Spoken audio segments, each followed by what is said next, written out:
What's up? What's up? Real MVPs, Ricky Widmer here, and welcome into another NFL Big Board video. Whoa! I'm joined with the man who's making all these lists today, JD. JD, how you doing? This is what, video like 5, I think? Yeah, something like that. I'm doing great for the people. If you're watching that, like if you magically found the order that we recorded these in, it's going to be a great listen. If you found these in a different order, I would like, it's almost like the MCU, JD. Like, if you watch them in the order they came out, that's one thing. But like with this one, you gotta watch it in chronological order, or else the levels are all over the place. As it's like, welcome into video 5. Yeah, like the energy ain't the same as the very first one, but we're diving in. We're doing a big board, each positions. We're talking about each of them. JD's going to give his. Remember, Patreon link down below if you want to support us. Join the MVP Discord if you haven't already. Greatest community in the universe.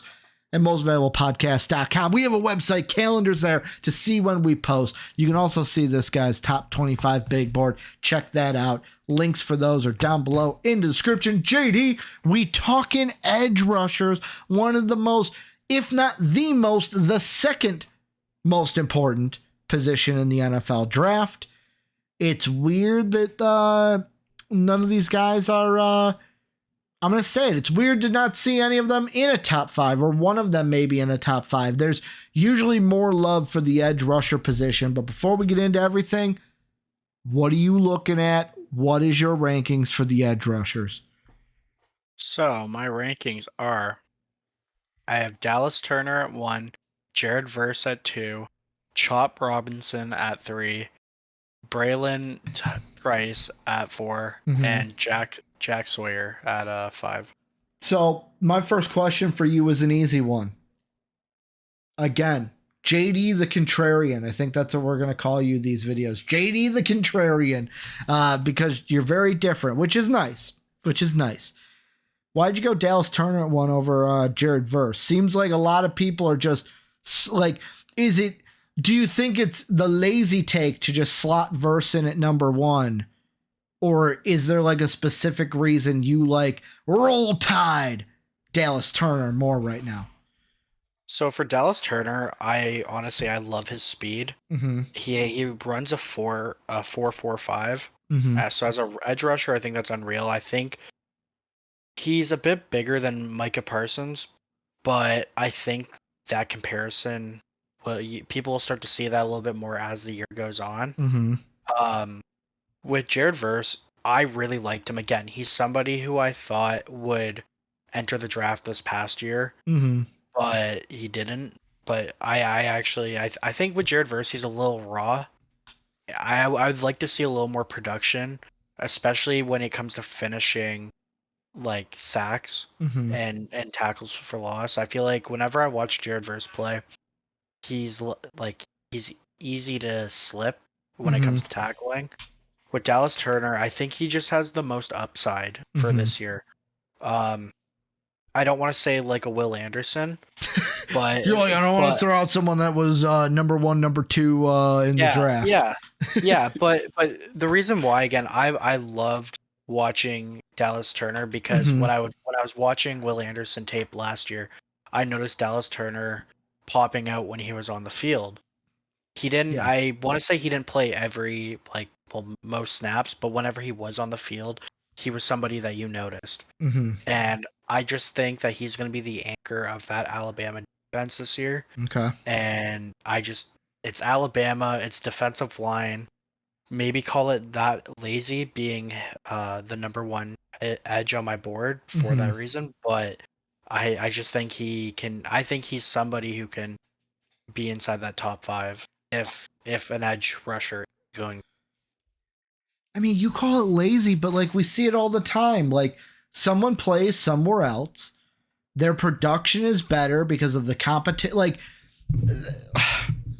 that's the thing about the SEC compared to everywhere else, most other places. Like I feel like competition is going to be important this year, like it is every year, because maybe not this year, maybe starting next year, but like I didn't mention this in the when we talked about Quinn Ewers in the quarterback video.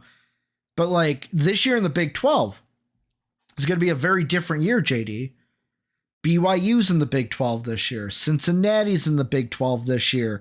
The Central Florida Knights are in the Big 12 this year. Like, they have additions. Houston is going to be in the Big 12. They have 4 additions to that conference. Not this year, but next year and the years after, we're going to see USC, UCLA, Washington, Oregon all joining the Big 10. We're going to see both Arizona teams and Washington State, I believe.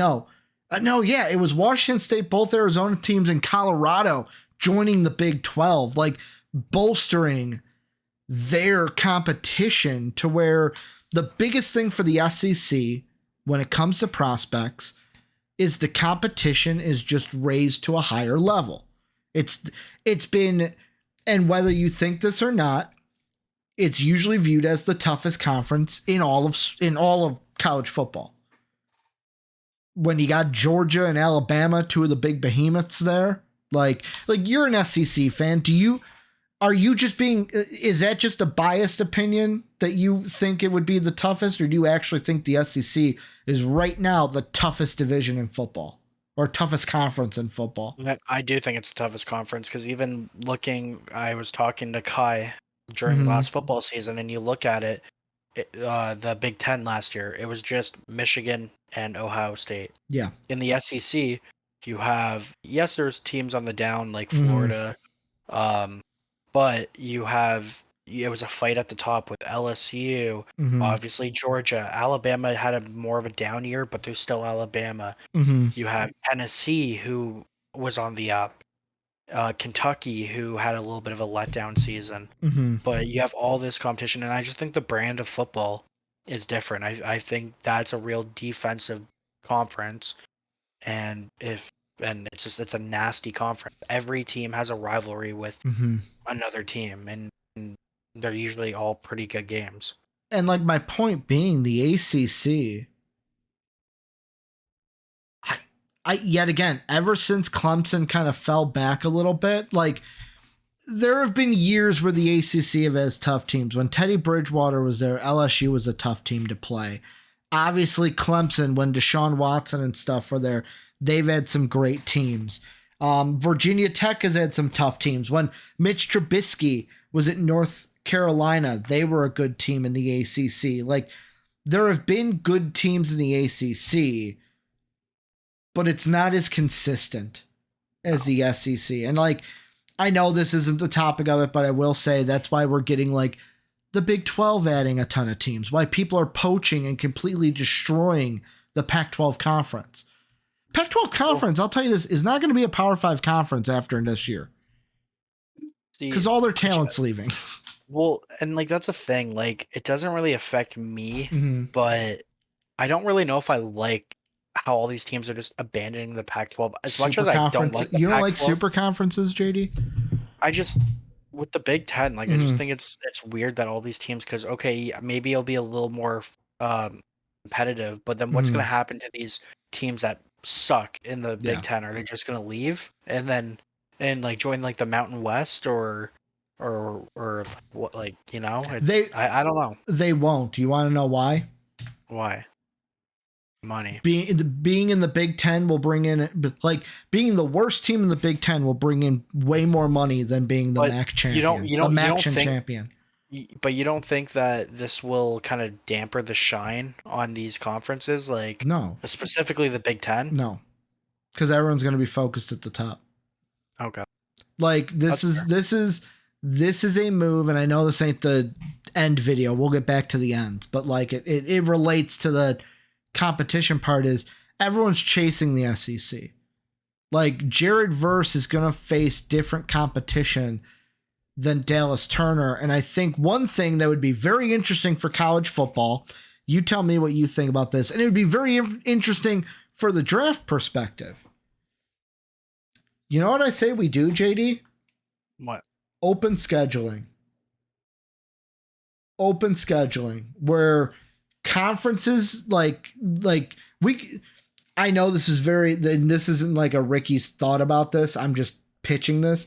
Open scheduling. Work out your schedule.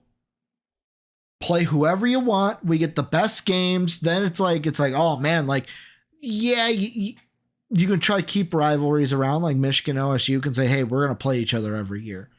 But like, that would be very interesting. And then just take the best records overall. But then you also get like, teams like, I'm going to avoid all these big guys, try to go undefeated and go out. Conferences are needed. It's just, I think everyone's trying to chase the SEC. SEC's at the best competition. You mentioned it front to back. Like we were talking in the quarterback video. LSU, Tennessee, can they compete with Georgia? Can they compete with Alabama? You don't get that in many other conferences. Like we're not talking about can Iowa compete with Michigan or Ohio State if they make it to can the Maryland Terps compete with, Michigan? Like nobody's talking about that. It's the teams you're looking at is Michigan, Ohio State, maybe Penn State, because Penn State's usually ranked high and then either does good and validates it or does bad. And it's like, wow, they got ranked preseason because they're Penn State. Yeah. And like, again, maybe this is my bias because I'm mainly an SEC guy. Yeah. But I wouldn't like that because even if I'm not watching my Gators play, like I said, pretty much, most of these SEC teams have rivalries to some degree with each other. So if you're just abolishing the conference games, you're going to lose LSU, Florida. You're going to lose Alabama, Georgia. Yeah. You're going to lose like all these top games. And it's just, I mean, it's not as fun if you're I don't get up more for freaking Alabama, Washington or whatever, right? Yeah. So that's my only argument against it. But I get it for the other conferences because it's kind of whatever because it's not as competitive. Yeah, and I mean, like usually, and maybe someone could say this is why you have Dallas Turner so high is Alabama is known for how they say USC is wide receiver U. Alabama is a defensive university. Yes. They churn out defensive players and quality defensive players. Like just go back and look at their former rosters and how many dudes they have in the NFL. There's not a lot that are busting. Or in worst case scenario, they're rotational players. Yeah, less of an NFL career. But they're always due. And yet again, maybe Georgia too is starting to do this. And I think it comes down to they're just the reason why Alabama players are looked at highly is because of how they're coached. Yeah, they're hate Nick Saban for all you want. He knows how to coach a football team.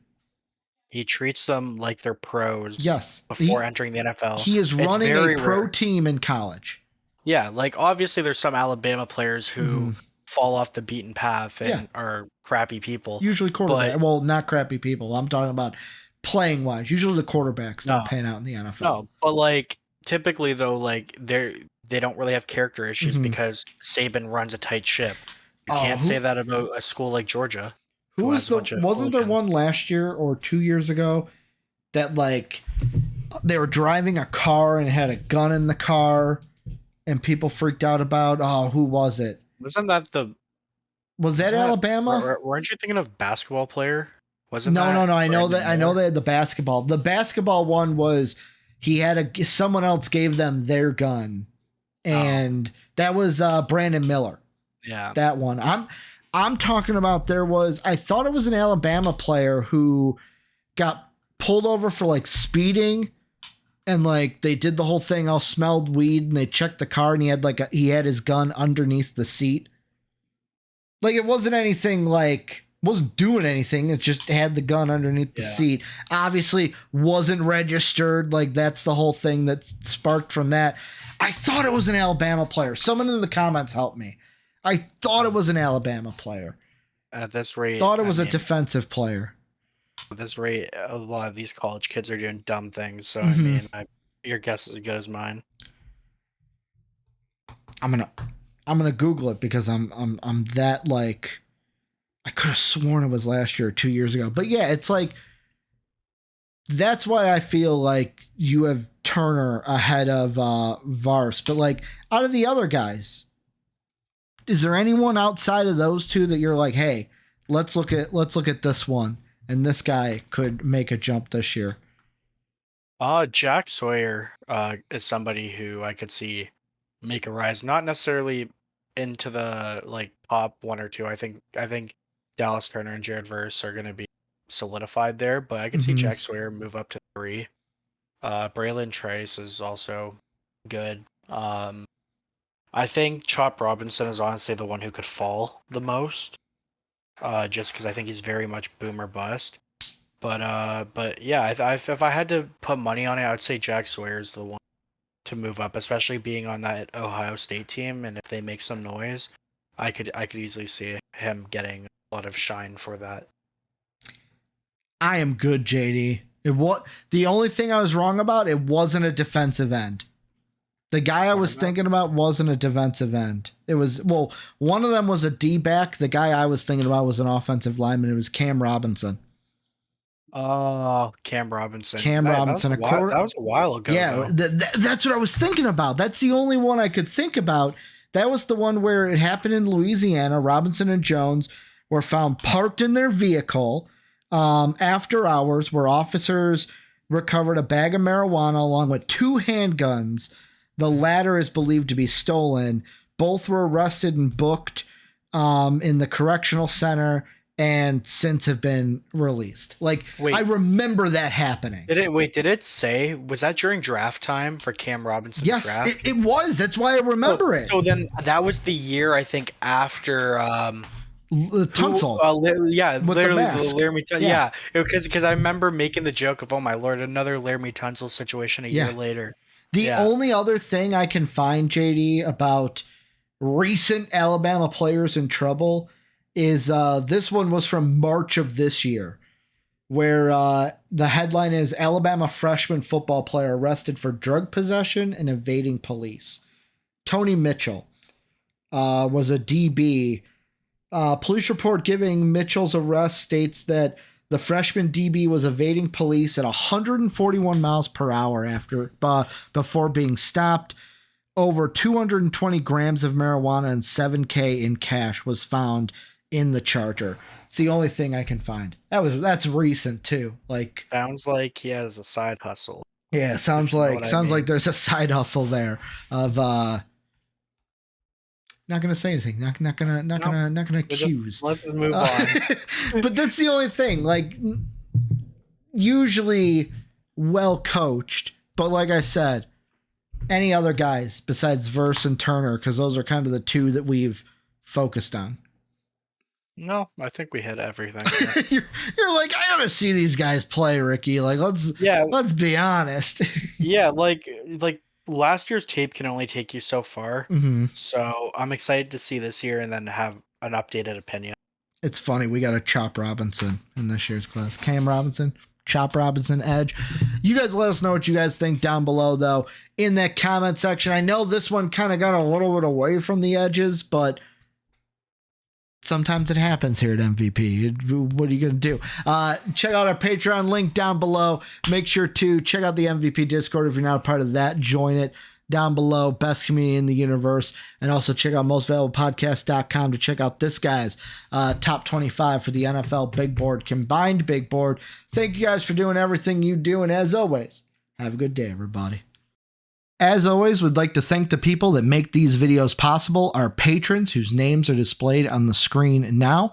If you would like to become a patron, go ahead and click the Patreon icon in the bottom right. And if you'd like to check out another video from MVP Sports, hit the video in the upper left. As always, thanks for watching.